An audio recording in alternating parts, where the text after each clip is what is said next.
Hi guys, and welcome to this virtual lecture course on Classical Mechanics and Relativity.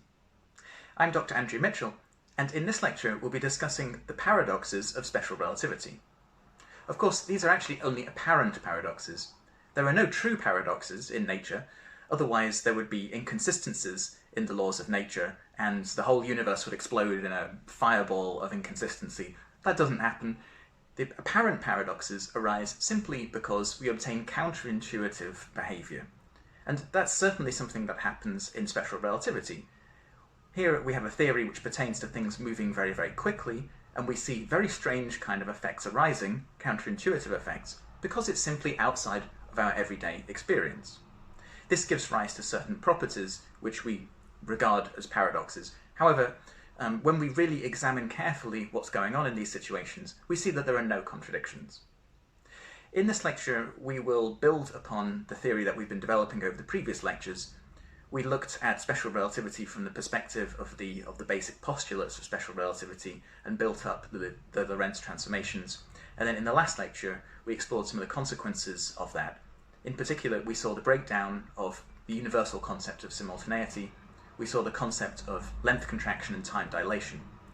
In this lecture, we're going to see a couple of classic examples, some of these so-called paradoxes, which illustrate these concepts very clearly.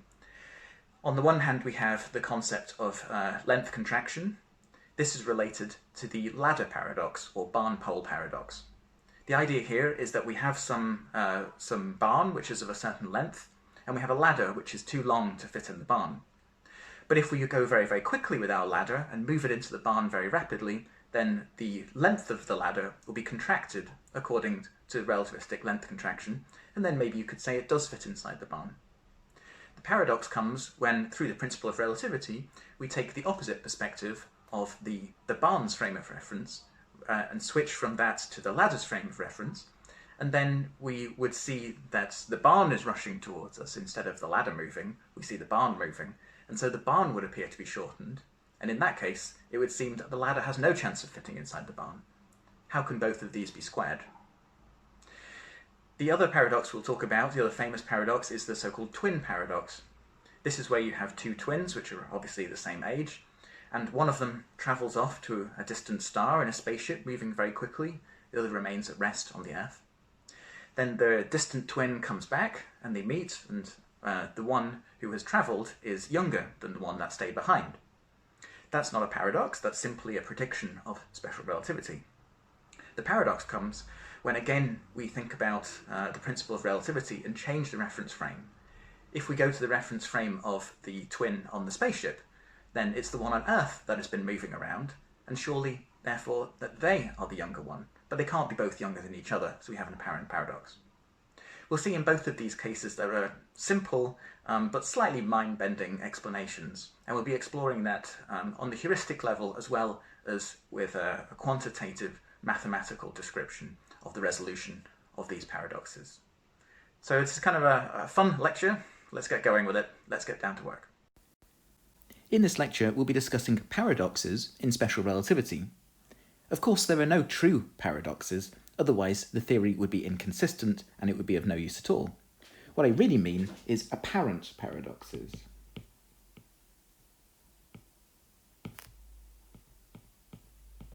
These apparent paradoxes arise because when we apply special relativity to certain scenarios, we get very counterintuitive results. But these are not true paradoxes, of course. We just have to be very careful to define precisely what we mean by measuring space and measuring time, what we mean when we say that two events occur simultaneously.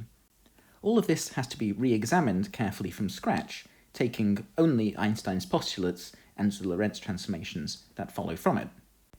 And then we'll see that two observers in different reference frames can disagree without contradiction about the lengths of objects and the timings of events. So here are the Lorentz transformations that we derived in a previous lecture. This is for a Lorentz boost in the x direction for two inertial reference frames connected in the standard configuration. That means that at t equals 0, the two reference frames have aligned axes and their origins coincide, and then at later times, one of these reference frames is moving with a constant velocity v along the x-axis. Here, gamma is the familiar Lorentz factor.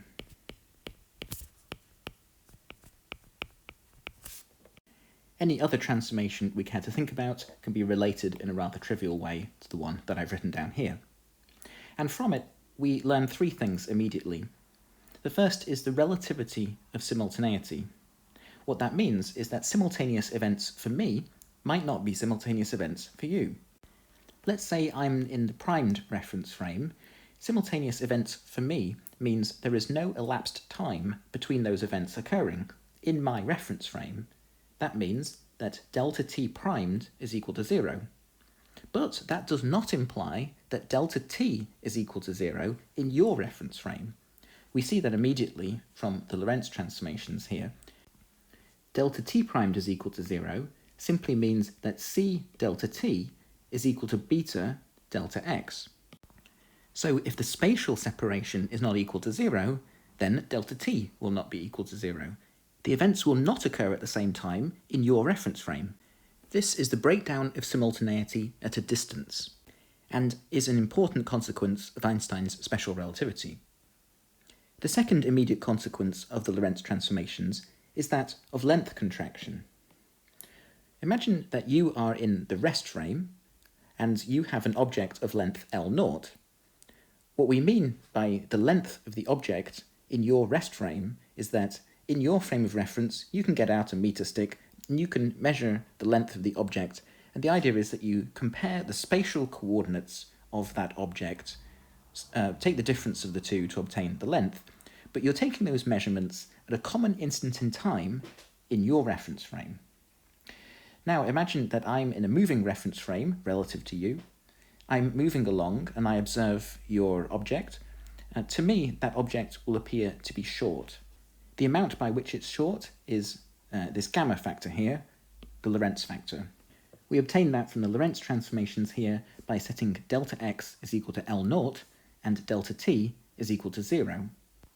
So we see that moving objects appear short, and in particular they're shortened in the direction of travel. So I have an object with spatial dimensions x, y, and z. If there's a relative motion along x, the x coordinate is shortened. The y and z components are left unchanged. Finally, we see the concept of time dilation. Here we see that t is equal to gamma tau. Tau is the proper time. It's wristwatch time. It means that in your reference frame, you are at the origin, and on your wrist you have a watch, and that time, as it ticks away, is the proper time in your reference frame. Again, you can obtain that easily from the Lorentz transformations by simply setting x primed is equal to 0. It is the time obtained at the origin of your coordinate system. And therefore, we see that moving clocks run slowly. These properties are all we need to understand and resolve all of the apparent paradoxes in special relativity. Before we consider two of the most famous of these, the ladder paradox and the twin paradox, I want to briefly show you an animation which illustrates nicely the effect of the relativity of simultaneity, as well as time dilation. Imagine that we have a train, and at either end of the carriage on the train, we place mirrors. If I stand in the middle of the carriage, and I set off a flash of light in both directions, then the light will go towards the end of the carriage in both ends, and then be reflected and bounce back to me in the middle. So this is how it will appear to me independently of whether or not the train is moving. That's actually a non-trivial fact, and it arises because the speed of light is the same in all reference frames. So the speed of these flashes of light as they go down the carriage and bounce back is not affected by the motion of the train. However, things will appear to be different to an observer on the platform watching the train go by. So let's take a look at the animation now. So we're conducting our experiment on the train. In the top panel, we see the situation as viewed from an observer on the train, and therefore the tracks appear to be moving.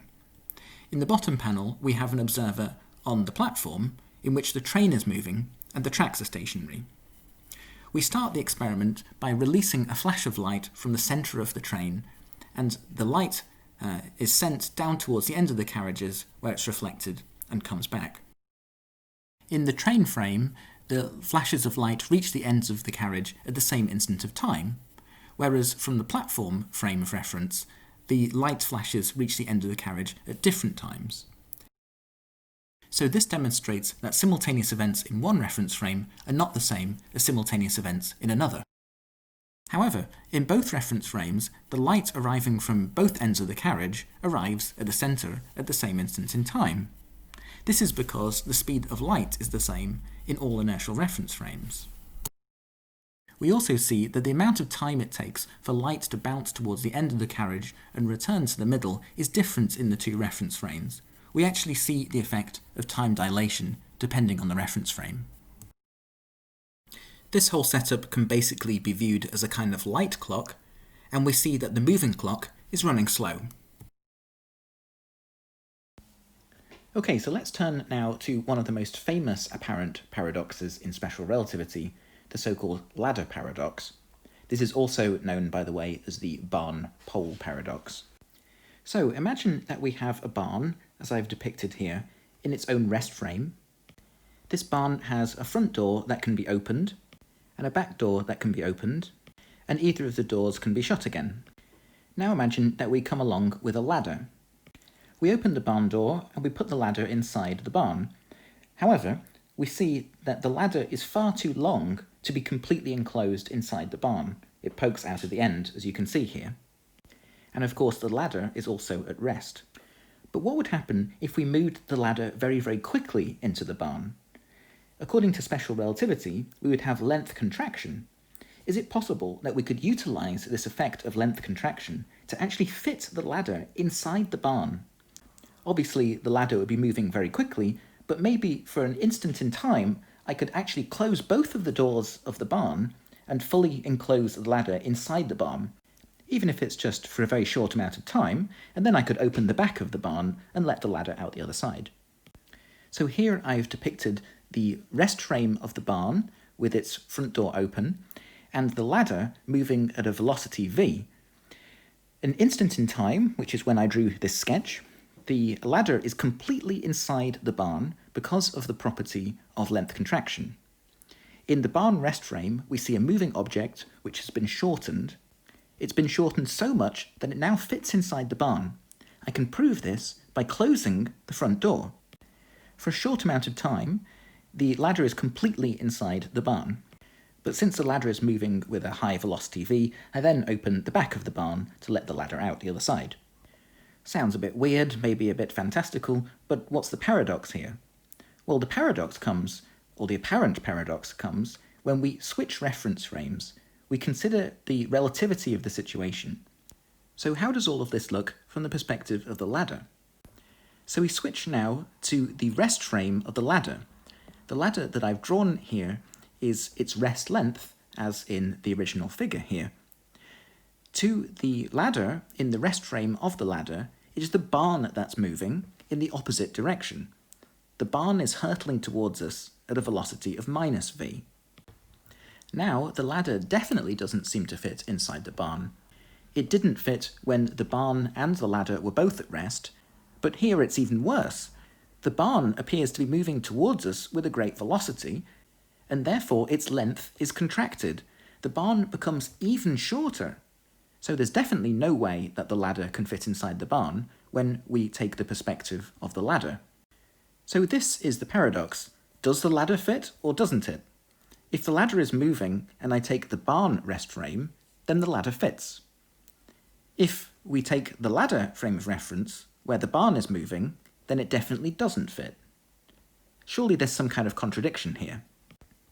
Of course, there is no paradox, there is no contradiction, we just have to be more careful about what we mean by the ladder fitting or not fitting inside the barn in the two scenarios. As we'll see, an observer in the barn rest frame and an observer in the ladder rest frame can disagree about whether the ladder fits without contradiction. Let's see how.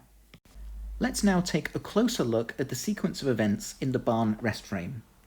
Because we're in the barn rest frame, the barn has its rest length, and it's the same in all of these images. The ladder, on the other hand, is something moving with a high velocity, and therefore is subject to relativistic length contraction and appears to be shortened. In this first cartoon here, we see the ladder just entering the barn. What I mean is that the front of the ladder is at the front door of the barn. A moment later, and the ladder has gone inside the barn. In fact, for a very short period of time, we can close the front and the back doors of the barn at the same instant in time, thereby establishing that indeed the ladder fits inside the barn. Then quickly, we open the doors again to let the ladder out, and it emerges on the other side. Let's now switch to the ladder rest frame and see how this same sequence of events looks. In the ladder rest frame, the ladder takes its uncontracted rest length. On the other hand, the barn appears to be moving in the opposite direction and is therefore subject to relativistic length contraction. You see here that the barn appears to be short relative to its rest length. In the first of these cartoons, we see the instant when the ladder is just entering the barn. The front of the ladder is at the front door of the barn. A moment later, and the garage has moved to the left, but the ladder cannot be entirely enclosed inside the barn. This is because the garage is shortened, whereas the ladder has its full rest length. Now here comes the key point. In the barn rest frame, we close the doors of the barn, the back door and the front door, simultaneously in the barn rest frame. However, in the ladder rest frame, the closing of the doors is not a simultaneous event. That's because of the breakdown of simultaneity at a distance. The front door and the back door of the barn are at different spatial coordinates, and therefore simultaneous events in the moving frame mean something different than it does in the rest frame. In fact, the back door of the barn gets closed before the front door of the barn in the ladder frame. So in the second of these cartoons, the ladder has gone into the barn, and the back door of the barn has been shut.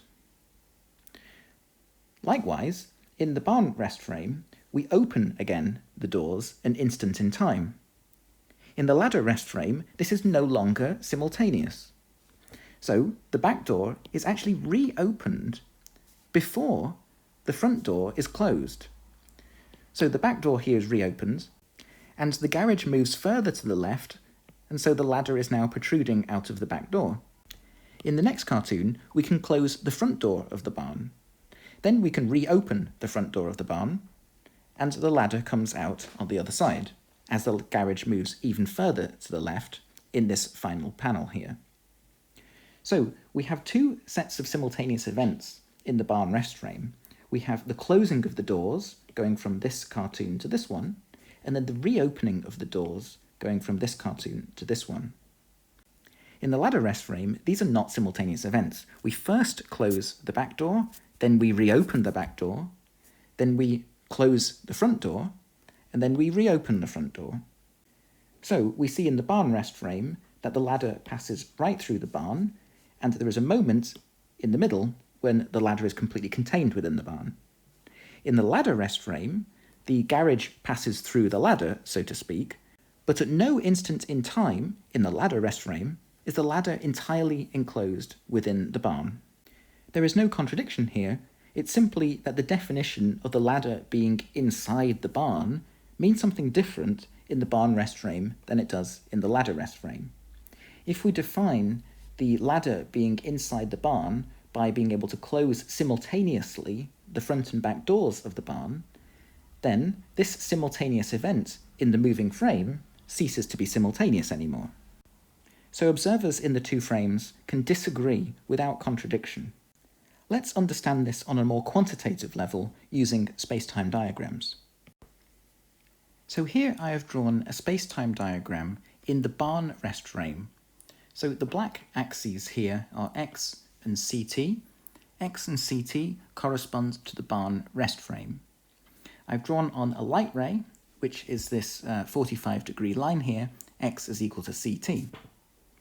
Also on the diagram, I've drawn the barn itself.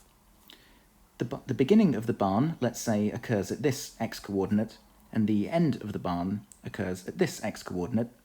We can then find the length of the barn in its own rest frame, the rest length b0, by taking the difference in those coordinates at a common instant in time in this rest frame. So that means at delta t is equal to 0, we compare the spatial coordinates to compute the rest length of this object. That's b0.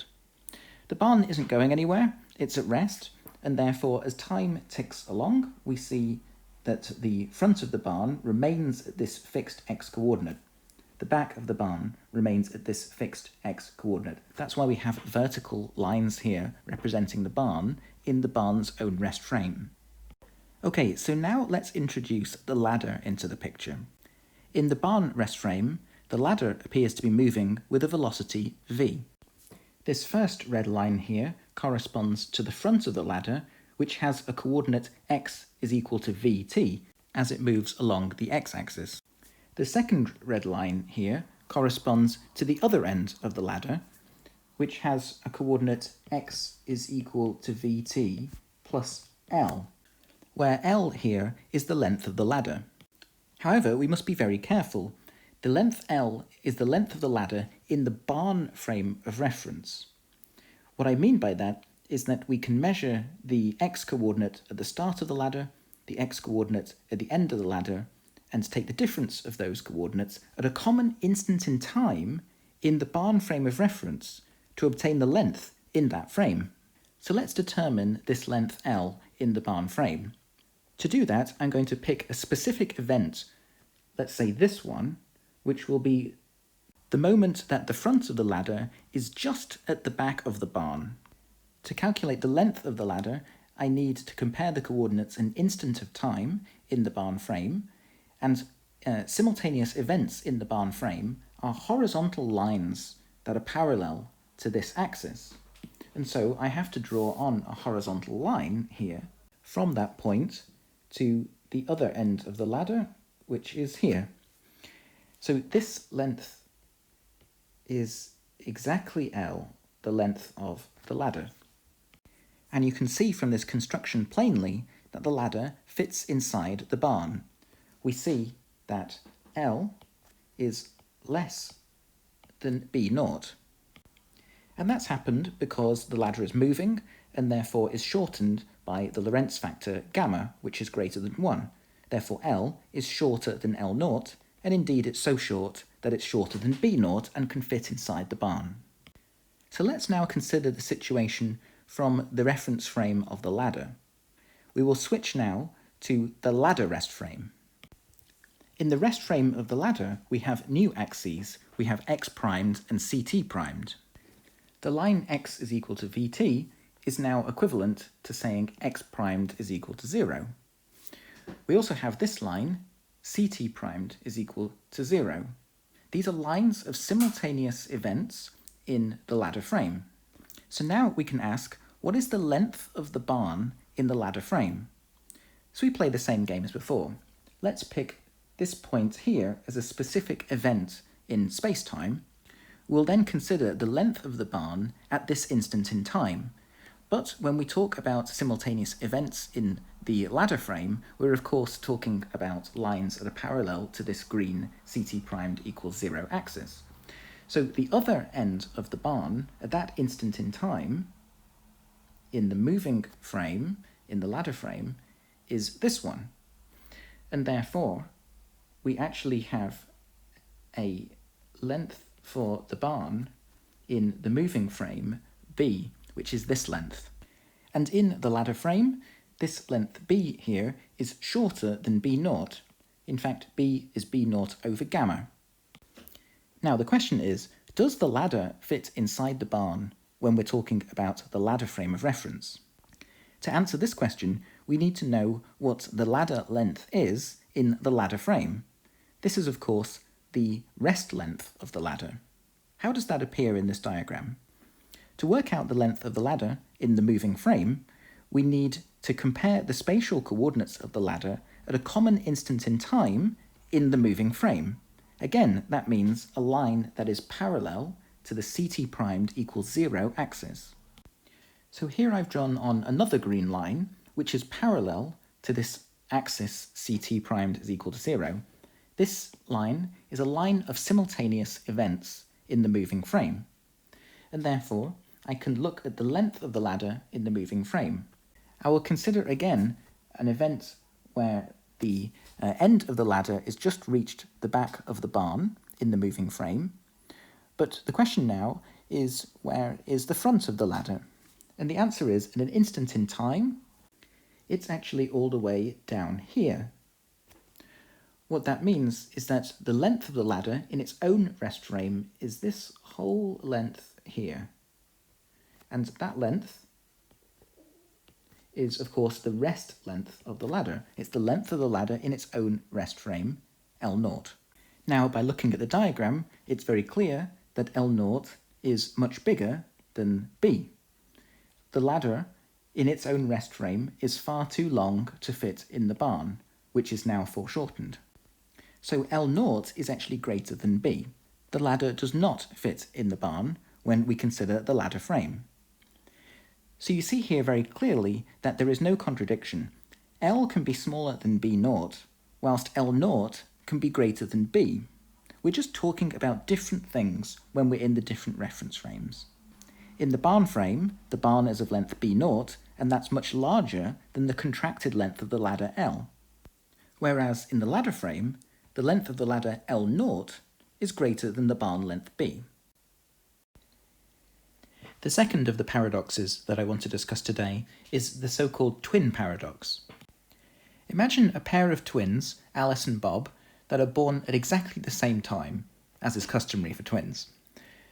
Imagine that Alice remains on Earth, while Bob gets into a spaceship and travels at a very high speed to a distant star.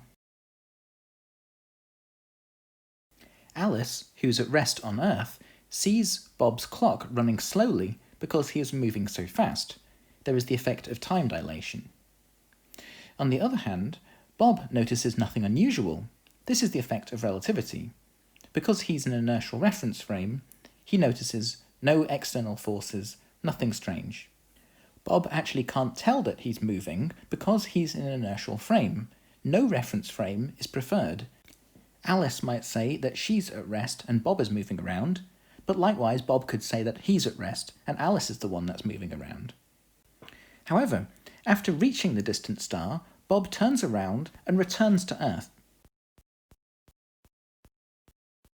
He meets up with Alice and finds that he's younger than Alice. Of course, you might say, well, obviously he's younger because his clock has been running slow. But here's the paradox. From Bob's reference frame, Alice is the one that's moving around, and therefore her clock should be running slower. So when they eventually meet up back on Earth, surely they must both conclude that the other twin is the younger, but they can't both be younger than each other. The principle of relativity here seems to imply this inconsistency. But of course, there is a flaw in this argument. Can you spot it? The apparent paradox here arises from the apparent symmetry of the situation. We can either adopt Alice's rest frame or Bob's rest frame. But actually, this is not correct. There is not a symmetry between Alice and Bob.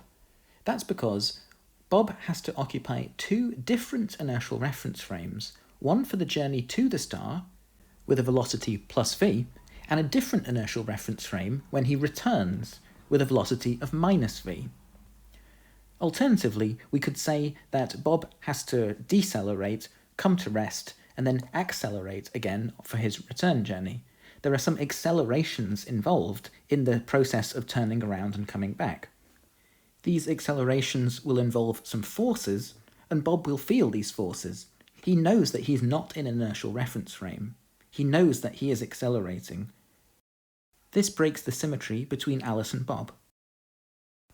Alternatively, we could say that Bob moves with a constant speed throughout his journey. But in that case, he must be making a loop, which is changing direction, and therefore there are also accelerations involved.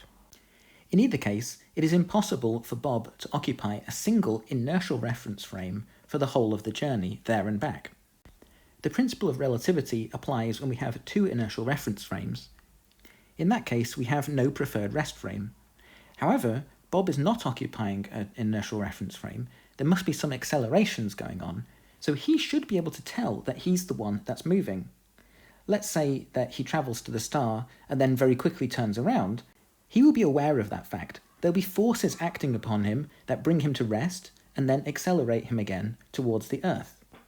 On the other hand, Alice, on Earth, does not experience any other external forces due to the accelerated reference frame. In the end, it is this that causes Bob to be younger than Alice when they finally get reunited back on Earth. To understand this better, let's draw a space-time diagram that shows a moment-by-moment understanding of how the time difference between the two twins unfolds. To do this, we're going to have to be very careful about what we mean by moments of time and simultaneous events in Alice's reference frame and in Bob's reference frame. We will see that because there is no symmetry between Alice and Bob, there really can be an age difference. There is no actual paradox here. So let's consider a space-time diagram in the rest frame of the Earth-based twin. I have axes x and ct, which describe this coordinate system. I've drawn on here the 45-degree line, as usual, x equals ct, that is the light ray. Now, let's draw onto this diagram the trajectory of the twin in the spaceship. He is travelling at velocity v, which on the diagram would look something like that. X is equal to v times t. V is less than the speed of light c, and therefore the slope is greater than that of the light ray. Now, to the twin on the spaceship, this x equals vt line is actually the origin of their coordinate system, otherwise known as x primed is equal to 0. We can also draw onto this diagram lines of simultaneous events. That's this line. That is the line ct primed is equal to 0. Lines parallel to x primed is equal to 0 occur at the same position in space. Lines parallel to ct primed is equal to 0 occur at the same time. And here we mean same position and same time in the moving frame of reference. So far we have two inertial reference frames, one for the Earth-based twin and one from the twin on board the spaceship. The complication comes when the twin on board the spaceship reaches the destination and has to turn around and come back to Earth. So let's expand the time axis here to allow for us to draw in the return journey. I've now drawn in blue the return journey from the twin, and this is described by a trajectory x is equal to L minus Vt, where L is, let's say, the distance between the Earth and the star in the Earth rest frame. So the twin on board the spaceship here is moving with a constant velocity minus v with respect to the Earth frame, therefore this is an inertial reference frame, but it's not the same inertial reference frame as that on the outbound journey. So I can describe this by inertial reference frame axes, but I have to use another label now. Let's call it x double primed is equal to 0. And likewise, we have lines of simultaneous events in this reference frame. Ct double primed is equal to 0. Where does that line fall? Well, let's imagine drawing on another pair of axes. This is the time axis, this is the x-axis, with a light ray in the opposite direction now, x is equal to minus ct. With this construction, we can see that lines of simultaneous events in the double-primed reference frame are along this line. This is the line ct double-primed is equal to 0. So we now have horizontal lines parallel to this x-axis here, being lines of simultaneous events in the Earth rest frame. We have lines parallel to ct primed is equal to 0, being simultaneous events in the outbound spaceship frame. And then we have lines parallel to c double primed is equal to 0, being lines of simultaneous events in the inbound spaceship rest frame. Overall, we see the trajectory of the twin on the spaceship. He heads out from Earth at the origin of the black coordinate system. He heads out to the star at a constant fixed velocity v relative to the Earth frame. Then he instantaneously changes velocity to minus v and heads back to Earth. And finally here he returns to x equals 0, which is back on Earth. In terms of the Earth frame, this total amount of time here has elapsed. The total amount of time for the journey, delta t, can be broken up into the time it takes to get to the star and the time it takes to get from the star back to Earth. As it happens here, delta t1 is equal to delta t2 because the speed is the same. Only the direction of travel changes. So how much time has elapsed for the twin on board the spacecraft? Well, that is the proper time, or the wristwatch time, for the twin on board the spacecraft. That amount of elapsed time is delta tau 1 for the outbound journey and delta tau 2 for the inbound journey. Again, by symmetry, delta tau 1 will equal delta tau 2. The important thing is that delta t in the Earth frame is not the same as delta tau on the spaceship frame. In particular, we find that due to the property of time dilation in special relativity, that the time in the Earth frame, delta t, is gamma times the proper time, delta tau, on board the spaceship. Since gamma is greater than 1, we see that more time elapses on Earth than does on the spaceship. When the twins meet up again, back on Earth, the twin who's been travelling around to the star and back is younger because less time for him elapsed. But how did this happen? How did the time accumulate differently for the two twins? The space-time diagram allows us to get a moment-by-moment understanding of this time difference and how it unfolds along the journey. Let's consider first the outbound journey on the spaceship. In the spaceship frame, which is the red axes here, that's the x-primed and ct-primed axes, lines of simultaneous events are parallel to the ct-primed equals 0 axis. So let's draw on some lines which show simultaneous events. We have already the ct-primed is equal to 0 axis, but also this line is a line of simultaneous events at some later time, and I can draw on some more lines. All of these parallel lines here are lines of simultaneous events, just as we step forwards in time. I could say that this line is ct primed is equal to 1 in some units, this is ct primed is equal to 2, this is ct primed is equal to 3, this one is ct primed is equal to 4, let's say. So what we learn is that when Bob arrives at the distant star, that is simultaneous in his reference frame with this moment back on Earth. But now we see something rather interesting happens. When the spaceship turns round and switches its velocity from plus v to minus v, we occupy a different reference frame.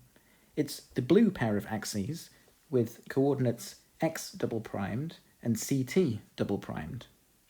In particular, the moment in time in this new inertial reference frame that Bob sets off back for Earth from the star, which is this event, is now simultaneous with an event on the Earth at this time. And indeed, we can draw lines parallel to the ct primed double primed equals 0 axis, and these will be lines of simultaneous events in this new inertial reference frame. Let me draw a few of them on to illustrate the point. All of these lines are lines of simultaneous events in the reference frame of the spaceship returning from the star back to the Earth. I could write these as ct double primed is equal to 1. This one, let's say, is ct double primed is equal to 0. Ct double primed is equal to 2. Ct double primed is equal to 3. Ct double primed is equal to 4, and so on. And eventually, at ct double primed is equal to 4, the spaceship has arrived back on Earth. That's this point here. But we see something interesting has happened. There is a period of time in the Earth's frame where the time suddenly jumps. So we see that lines of simultaneous events on the outbound journey basically terminate in the Earth's location here, and when the spaceship turns round and starts to head back, that's simultaneous with a time on Earth that's over here. What's happened to that missing time? That missing time, indicated by the green arrow here, is precisely the amount of time by which Alice, who remained on Earth, is older than Bob, who travelled around on the spaceship and then returned. So the discontinuity in the time here is actually a pathology of the fact that the spaceship turns around instantaneously. It changes its velocity from plus v to minus v instantaneously, and that's why we see this jump. Of course, that's not a physical thing. That instantaneous change in momentum would require an infinite force to bring about. What would actually happen, of course, is that Bob on the spaceship would slow down, he would come to rest at the star, and then to make the return journey, he would accelerate again and set off for the Earth. In this case, everything would be smooth and there would be no discontinuities. So we could have something like this, where we have a continuous trajectory, the red line here, there is no discontinuity. We see that the spaceship here is momentarily at rest when it's at the star, it decelerates to get there, and then it accelerates again towards Earth. The blue lines are instantaneously the lines of simultaneous events in that inertial reference frame, and we see that a moment-by-moment account of this journey sees that more time elapses on Earth than it does in the spaceship frame. We also see here implicitly a concept that we'll return to in later lectures, which is that of the instantaneous rest frame. Imagine this point here, where we have an accelerating system. At any given point, instantaneously, we can look at the velocity and consider an inertial reference frame that happens to have that same velocity. We can then write down a pair of axes, an x-primed and ct-primed axes, for that inertial system. Even though the actual spaceship is only instantaneously occupying that rest frame, we can consider like a constantly evolving set of rest frames which tracks the spaceship even as it's accelerating. Therefore, we see that the gradient of these blue lines is continuously changing as we follow it from the outbound journey to the inbound journey. In either case, we find the same thing, which is that when the twin on board the spaceship, that's Bob, when he finally reaches the Earth again, his wristwatch is showing less time elapsed than the watch on Alice's wrist, which stayed behind on Earth the whole time. Alternatively, we could have a look at the journey in terms of the rest frame of the outbound spaceship. I've drawn a pair of axes here, x-primed and ct-primed in black. The outbound journey in this frame is therefore always at the origin. That's what we mean by being in the rest frame of the outbound spaceship. So I can draw on the trajectory in red of the spaceship, and it remains at the origin of its own coordinate system. It just travels along this line. It travels basically through time, but not through space. The velocity of the spaceship in its own rest frame is therefore equal to 0. That's what we mean by the rest frame. On the other hand, the Earth appears to be moving in the opposite direction with a velocity of minus v. So let's draw that in blue. I'll assume it looks something like this. So the Earth appears to be travelling through space for the same amount of time. And this is the amount of time that's elapsed in the primed reference frame, so let's call it delta t primed. We could also call it delta tau, since that's the wristwatch time. It's the proper time at the origin of its own coordinate system. But now, the spaceship turns around and heads back to Earth. So in the outbound reference frame, the spaceship is now travelling with a velocity of minus 2v. So the trajectory looks something like this. Meanwhile, the Earth is still travelling with a velocity of minus v in the outbound spaceship rest frame. Therefore, we can continue this blue line like so, and eventually the Earth meets the inbound spaceship at this point here. So this is the space-time diagram from the perspective of the outbound spaceship. You see it looks rather different, but it's really capturing the same physics, it's just we've changed our reference frame. In particular, we can look at the elapsed time. The first part of the journey on the spaceship, I've called this delta t primed, let's now call that delta t primed 1, and the inbound journey can be delta t primed 2. whereas for the Earth we have delta tau 1 and delta tau 2, the proper time elapsing on Earth. So here we see that there is no time dilation in this reference frame for the spaceship on the outbound journey. But there is time dilation for the spaceship on the inbound journey. In fact, here we have an effective velocity of minus 2v, and so there's an even greater time dilation occurring.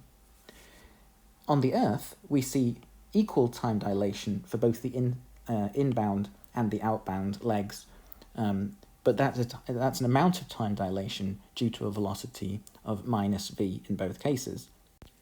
Now, if we calculate the total time that is elapsed, the total proper time that elapses on Earth, that's delta tau, which is the sum of the inbound and the outbound journeys, as well as delta t, the total amount of time on board the spaceship, that's delta t1 primed and delta t2 primed, we would see that the total proper time on board the spaceship, delta t, is still less than the total proper time elapsing on Earth, delta tau.